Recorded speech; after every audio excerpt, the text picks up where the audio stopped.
Hello, welcome you back again. My name is Favor Iwanasama, and I bring to you the word of the Most High God from that's a wonderful program, The Mind of God. And as you listen to the sound of my voice this morning, I pray the Lord will bless you richly. That this word of God that you and I are about to listen to this hour will change something positive, change something positively in our lives, and we bear fruit in our hearts in the name of Jesus. God bless you as you listen to me. Our anchor scripture for today is taken from the book of Proverbs. Proverbs 15 verse 33, the very last verse of Proverbs. God bless you as you listen. Proverbs 15 verse 33 says, "The fear of the Lord is the instruction of wisdom, and before honor is humility." The fear of the Lord is the instruction of wisdom, and before honor is humility. Now, you fear God, but you don't obey his instructions. How does those two work together? How is the fear of the Lord in that line? What is wisdom? Wisdom is putting into practice what you have the knowledge, what you know. One thing is to know something, have the knowledge of something, and another thing is to put it into practice, to put what you know into practice. That is what I say as wisdom. Wisdom is putting into practice what you have the knowledge of, what you have been learning. You can learn, go to school for 4 years, 5 years, and graduate. And if you don't work with it, if you don't put it into practice, that certificate is a waste. You can learn how to cook, but if you don't cook all the time, if you don't put that cooking into practice, ingredients or what you have taught into practice, you will never become perfect. You will never. That certificate is a waste. Certificate can actually do you nothing if you don't put what you learn into practice. So wisdom is put into practice what you know. Now the Bible says the fear of the Lord is the instruction of wisdom. Yeah, the fear of the Lord is instruction of wisdom, right? It's the instruction of wisdom. That's putting the knowledge of God, what you know about God, into practice. You know God to be, the Bible said, his eyes are too holy to behold iniquity. That's his eyes cannot stand sin, cannot stand a sinful life. So if you know that God hates sin, though he loves sinners, but he hates sin, and you fear God, what is your duty? Is to obey him and stay away from sin. The Bible says is the instructions of wisdom. Obey the instruction that you know about God. Obey the instructions and the knowledge of God that you know. Obey the instructions in the word of God. If God is saying don't do this, then don't do it. That is wisdom. That is the fear that shows that you fear God.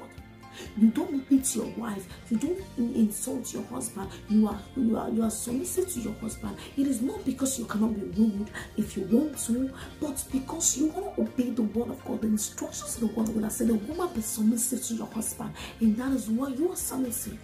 You don't beat your wife, you love your wife, not because you can't do if you want to, which is also it's not a good thing. But if you want to live that life, you can also do it and pay the sacrifices and pay the price needed. But you obey, you don't do it because you fear God. You want to obey his instructions. Now look at the benefit. It says, before honor, there is humility. It takes humility to obey the word of God. At times, the word of God may be fighting against your own personal will. It takes you to humble yourself and drop your will aside and obey the word of God and obey the will of God. People may hurt you. You may want to fight back. But the word of God is saying, instead of you fighting back, show them love. It takes humility. It takes you humbling yourself before the Holy Spirit to help you to overcome. It takes you to humble yourself to the Holy Spirit to help you to forgive such people and to show them love. It takes humility for a rich man or a man of high value, a man or a woman of a high standard to go down on the level of the poor or people with a low standard and mingle with them as if they are friends, as if they are family, eat with them, show them love, or even apologize to them when they wrong them. It takes humility.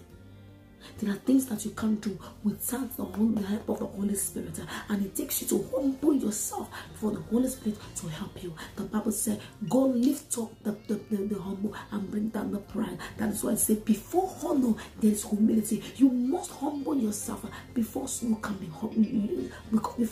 honored. For promotions, there are always trials. You must humble yourself. Sometimes when promotions want to come, when lifting up wants to come, it comes with humiliation. It comes in different ways. People may humiliate you, but through that humiliation, God wants to take you high. So if you don't humble yourself and accept every trials that God brings to your way, you will mess up. Most of them, that's why you pray and pray and pray, but you don't receive, because the trials that God has brought your way, the means to take you to your destination, the means to take you to that level that you are, it takes you humility. It only requires humility, and you are not humble, you can't get there.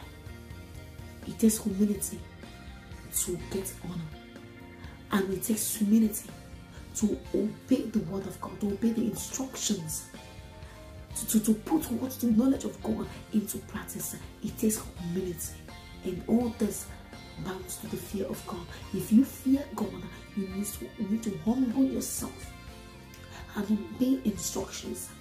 God may be telling you something that to you it doesn't make sense, but if you allow yourself to be humble before the Holy Spirit and you obey the instructions and do that thing that doesn't make sense to you, you will see the sense inside that nonsense.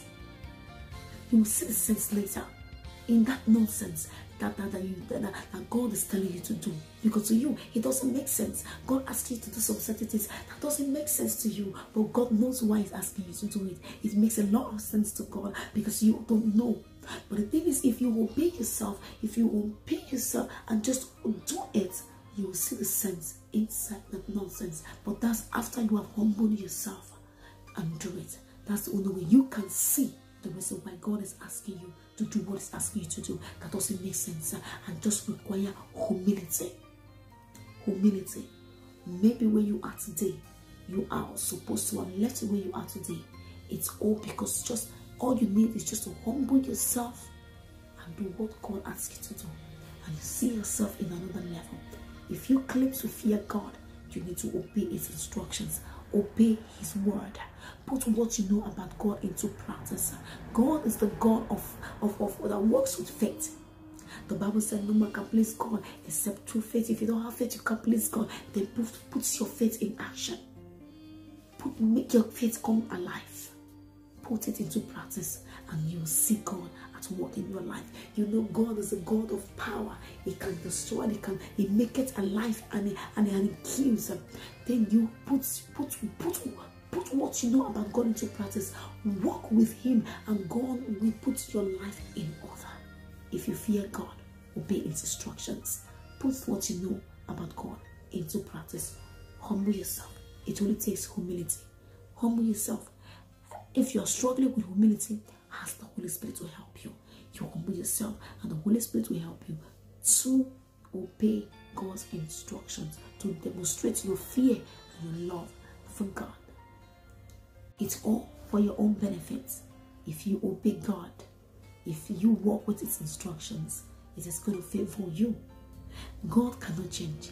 You not obeying God will not change God. If you obey God, it will not change God. It is all about you.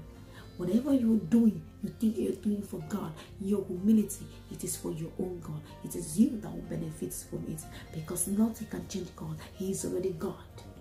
So whatever God is asking you to do, it is for your own good. It is for your own future. I pray that the Holy Spirit will help you to humble yourself before Him, and that He may help you to obey God's instructions. Humble yourself, and you will be honored, and God will lift you above your expectation.